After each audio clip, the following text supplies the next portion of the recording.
प्रिय विद्यार्थियों, बीए पाठ द्वितीय के द्वितीय प्रश्न पत्र में आज हम सीख रहे हैं कांग्रेस के गठन से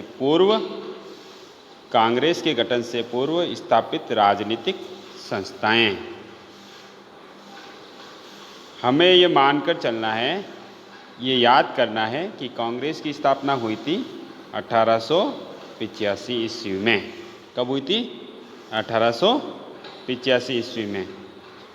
तो क्या कांग्रेस ही ऐसी पहली संस्था थी जिनका गठन भारतीयों ने किया था और इसी के नेतृत्व में आंदोलन चला था, या कांग्रेस की स्थापना से पूर्व भी कुछ ऐसी राजनीतिक संस्थाएं स्थापित हुई थी? तो हम देखते हैं कि भारत के तत्कालीन समय में 3 बड़ी प्रेसिडेंसियां, बंगाल प्रेसिडेंसी, मुंबई प्रेसिडेंसी या बॉम्बे प्रेसिडेंसी और मद्रास प्रेसिडेंसी, इन तीनों में अंग्रेज़ों के खिलाफ या अपने हितों के लिए कई राजनीतिक संस्थाएं स्थापित हुई थी।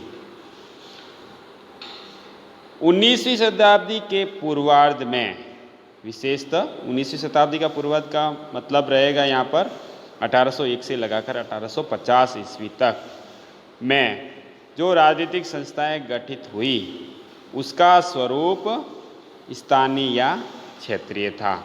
इन संस्थाओं का जो नेतृत्व था मुख्यतः समृद्ध व प्रभावशाली वर्ग तक ही सीमित था।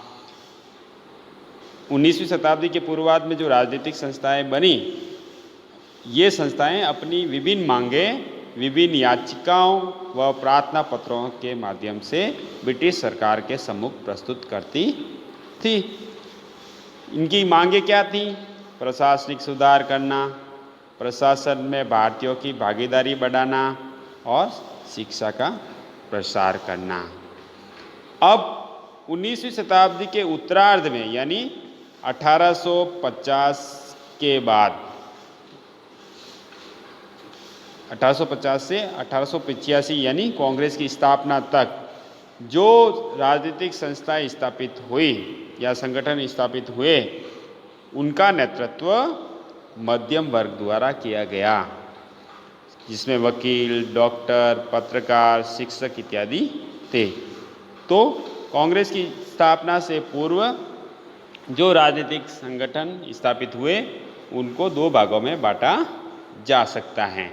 एक 19वीं शताब्दी के पूर्वार्ध में गठित राजनीतिक संस्थाएं, दूसरा 19वीं शताब्दी के उत्तरार्ध में गठित राजनीतिक संस्थाएं, जिनमें 19वीं शताब्दी के उत्तरार्ध यानी बाद वाले समय में जो संस्थाएं स्थापित हुई वो अधिक प्रभावशाली थी। जो कौन से संगठन थे उसको हम अलग अलग प्रेसिडेंसी नगरों के माध्यम से जानने का प्रयास करते हैं, जिसमें पहला है बंगाल में राजनीतिक संस्थाएं।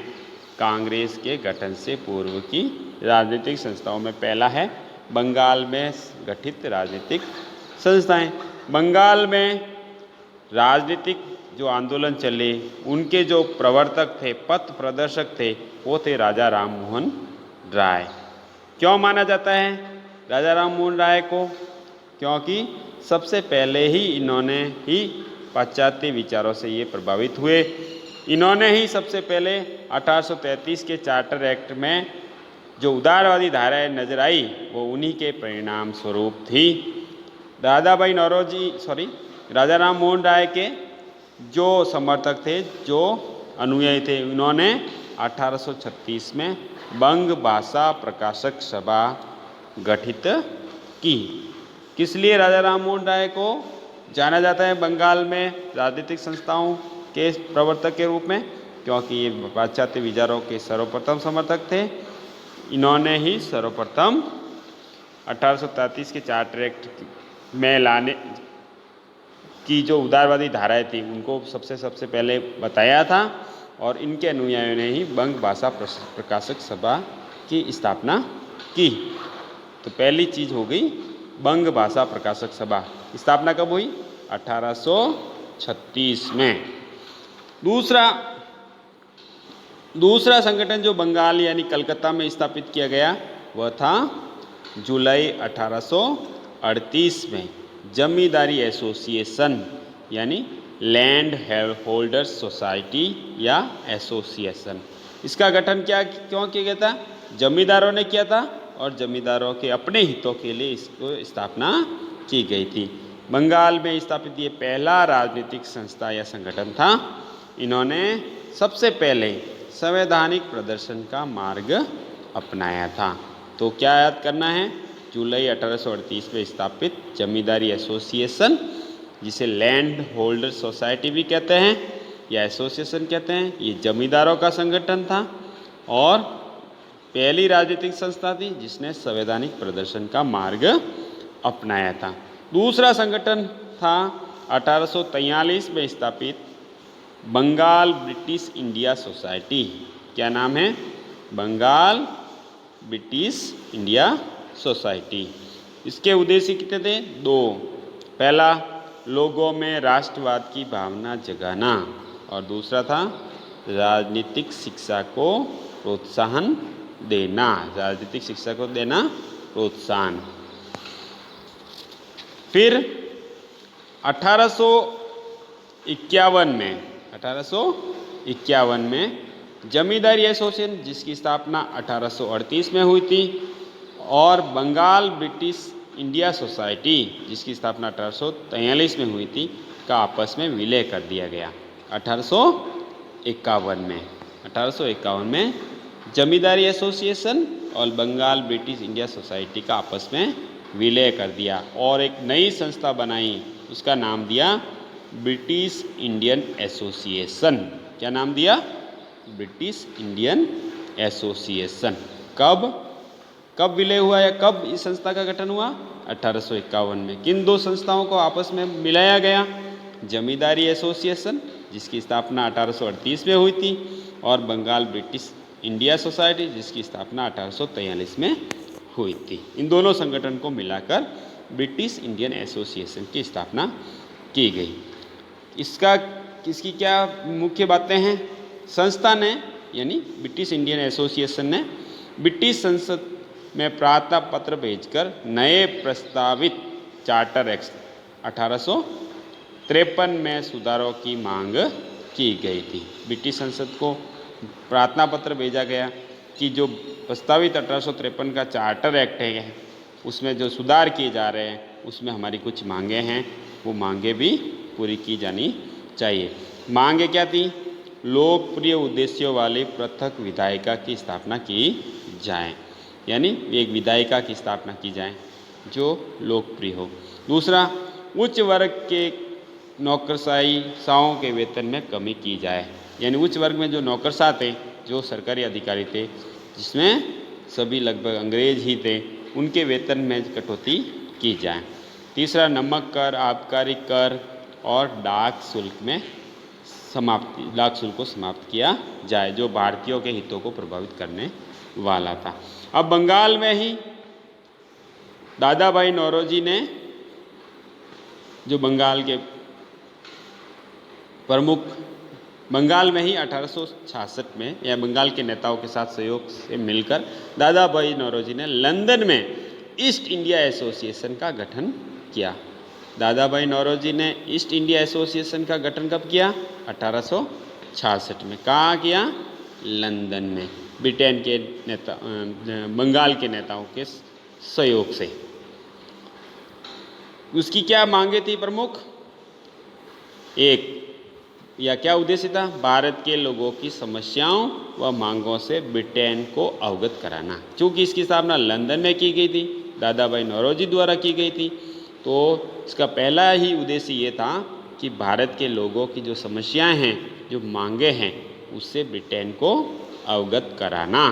दूसरा था भारतीयों के पक्ष में इंग्लैंड में जन समर्थन तैयार करना, यानी इंग्लैंड के लोगों को बताना कि भारतवासियों की गरीबी के क्या कारण हैं, यानी इंग्लैंड के जनमत को भारतीयों के पक्ष में तैयार करना, लाना। फिर बंगाल में कुछ और संस्थाएं स्थापित की गई जिसका महत्व बहुत अधिक है, जिसमें है पहला 1875 में शिशिर कुमार घोष, बाबू शिशिर कुमार घोष ने इंडियन लीग बनाई। उद्देश्य क्या था? राष्ट्रवाद की भावना जागृत करना और लोगों को राजनीतिक शिक्षा देना। इंडियन लीग की स्थापना किसने की? शिशिर कुमार घोष ने 1875 में। फिर एक और संस्था जो बहुत ही महत्वपूर्ण है, इंडियन एसोसिएशन ऑफ कोलकाता, जो इंडियन लीग के स्थान पर स्थापित की गई। इंडियन एसोसिएशन ऑफ कोलकाता जो इंडियन लीग किसकी थी? शिशिर कुमार घोष की, उसकी जगह स्थापित किया गया 1876 में, अगले ही साल। तो इसके प्रमुख नेता कौन थे? सुरेंद्रनाथ बनर्जी और Anand Mohan Bose. Indian Association of Kolkata किसने स्थापित की? दो प्रमुख नेता, सुरेंद्रनाथ बनर्जी और आनंद मोहन बोस। ये इंडियन एसोसिएशन के नाम से अधिक प्रसिद्ध है। इस संस्था का जो प्रमुख उद्देश्य है वह है, जो पहले संस्था स्थापित हुई 1843 की, जो बाद में 1851 में विलय कर ली गई जमींदारी एसोसिएशन के साथ, ब्रिटिश इंडिया एसोसिएशन। जो ब्रिटिश इंडिया एसोसिएशन बनी, उसकी जो संकीर्ण और जो जमींदार से समर्थक नीतियाँ थी, उसके ये विरुद्ध थी। कौन? Indian association. इसका उद्देश्य प्रमुख है, ये एक है सशक्त जनमत तैयार करना भारतीयों के पक्ष में या राष्ट्रवाद की भावना को अधिक मजबूत करना, और दूसरा साझा राजनीतिक कार्यक्रम हेतु भारतवासियों में एकता की स्थापना करना। यानी भारतीयों का जो साझा कार्यक्रम है, भारतवासियों जिसमें भारतवासियों की एकता स्थापित होगी, उसके लिए कार्यक्रम तैयार करना। ये संस्था भारतीय राष्ट्रीय कांग्रेस की पूर्ववर्ती संस्थाओं में एक महत्वपूर्ण संस्था थी। ये आपको ध्यान में रखना है कि वह कौन सी संस्था जो कांग्रेस की स्थापना से पूर्व एक महत्वपूर्ण संस्था थी, अधिक प्रभावशाली थी। तो उस संस्था का नाम है इंडियन एसोसिएशन या इंडियन एसोसिएशन ऑफ कोलकाता। 1876 में इसकी स्थापना हुई। किसके द्वारा? सुरेंद्रनाथ बनर्जी व आनंद मोहन बोस। ठीक है। फिर इस संस्था की शाखाएं बंगाल के विभिन्न स्थानों में की गई। किसकी? इंडियन एसोसिएशन ऑफ कोलकाता की। और यहाँ तक कि बंगाल के बाहर भी कई स्थानों पर इसकी शाखाएं खोली गई। इसमें मध्यम वर्ग के लोगों के साथ साथ निम्न आय वर्ग के लोगों को भी आकृष्ट करने के लिए कई प्रयास किए गए, जिनमें सदस्यता शुल्क यानी शामिल होने के लिए, जो मेंबर बनने के लिए जो सदस्यता शुल्क लिया जाता था, वह काफ़ी कम रखा गया ताकि कम आय वाले लोग भी इसमें शामिल हो सके। इसका दूसरा भाग भी हम दूसरे वीडियो में पढ़ते हैं, जिसमें हम पढ़ेंगे बंगाल में गठित राजनीतिक संस्थाएं और मद्रास में गठित राजनीतिक संस्थाएं। इसके अलावा इन संस्थाओं यानी बंगाल, बम्बई या मद्रास जिसमें इन संस्थाओं द्वारा जो इन तीनों प्रेसिडेंसियों में जो संस्थाएं बनी, उन्होंने कौन कौन से अभियान किए या आंदोलन चलाए। धन्यवाद।